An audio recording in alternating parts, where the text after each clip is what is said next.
plan for today is to teach you guys a little bit about your bar. Probably one of the most important things of your quiver. And we think that not enough people check their bars. I check my bar every month, check my lines, make sure they're all straight. Because if you don't have good lines, your kite's gonna fly like shit. And if you just bought the most expensive new Alula kite and your bar and your lines are not good, there's no point. So we're gonna show you what a new bar looks like when it comes out the factory, and show you what a used bar looks like and how you can fix it if it's not right, and also how to check if there's any damage or safety issues. So we're gonna walk to Sino's car now, grab a bar he used during the competition of Lord of Tram. That bar has been used and been on the beach for the whole day, been used for quite a while. So we're gonna check that bar, make sure it's in order, and if not, we're gonna fix it up. And then we're also gonna show you this new bar to teach you what it looks like, what the bar should be like. So stay tuned. Okay, so we have two bars here, and step one is to find the post where you can attach one of your leashes. Got a leash right here.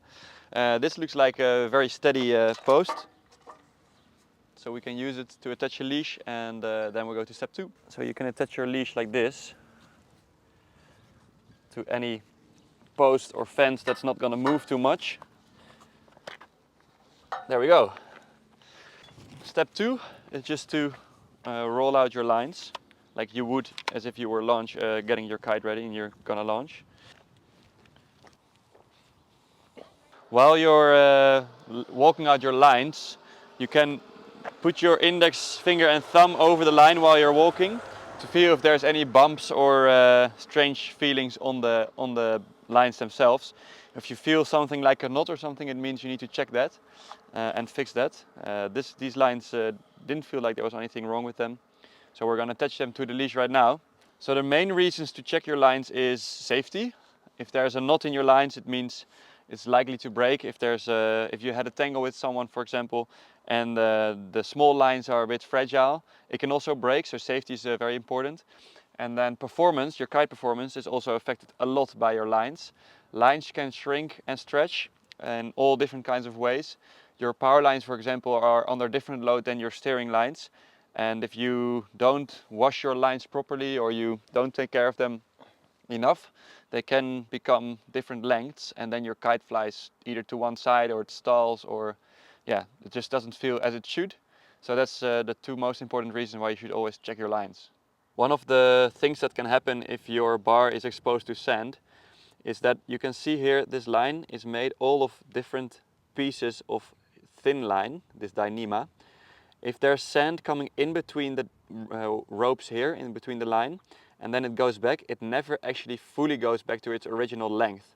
So make sure to always wash your bar, but next to that, when we're checking our lines, it can actually happen that there's so much sand in between these lines that they shrunk, and that we need to stretch them back if we can, or otherwise change the pigtails to make them equally length again.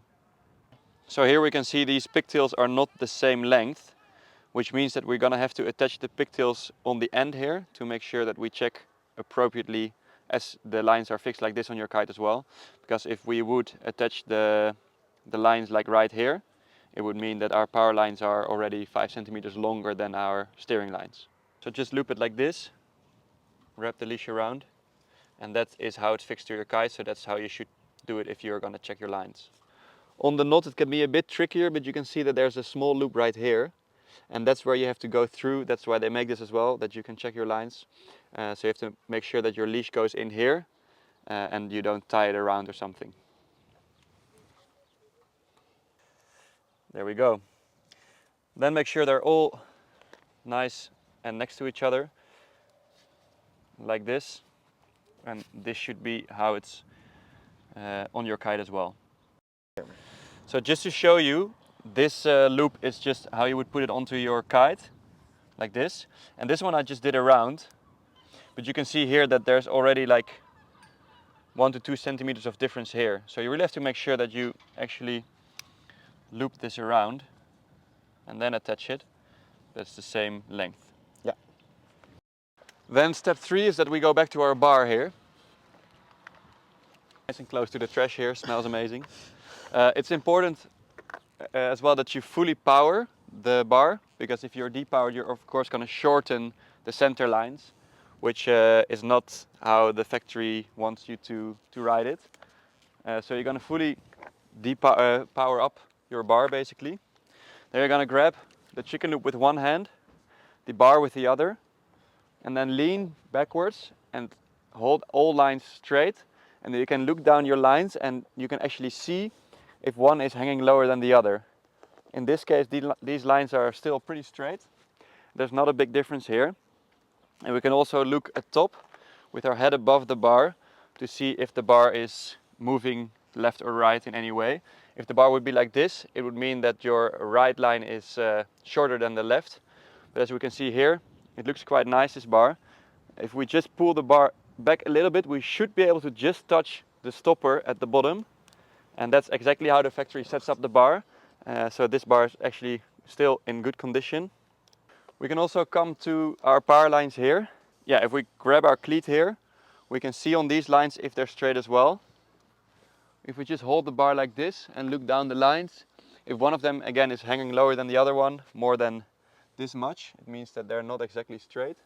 So let's say you check your bar and you come to the conclusion that it's somewhere here. A difference like this is too big to actually be able to stretch enough to make it work. But you can take out the leader line here and you can see that there's a couple of options to change the length of your rear line. So there's a few knots here. You can change the loop here up or down to change how long your rear lines are. In the case that your rear lines aren't too short, like this, we can make them a bit longer here with this method. And then we can check again and hopefully then they're good. If it's a small difference like this, a couple of centimeters, you can actually lean into the line and stretch it yourself. So you do this just pulling good on the line. I like to do this as well to make sure that if the line breaks, I'd rather have it break here than on the water.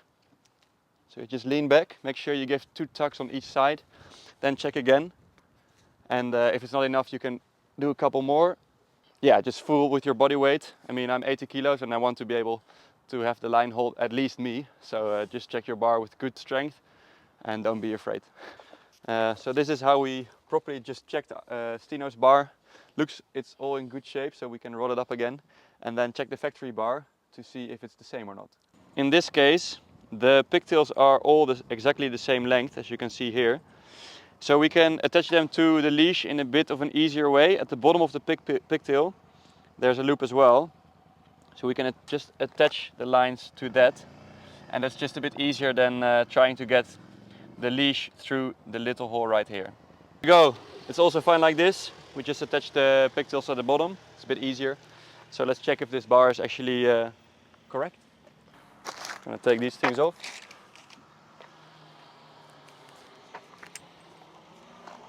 And here you can see this bar is perfect, straight out the factory, and this is how it should be.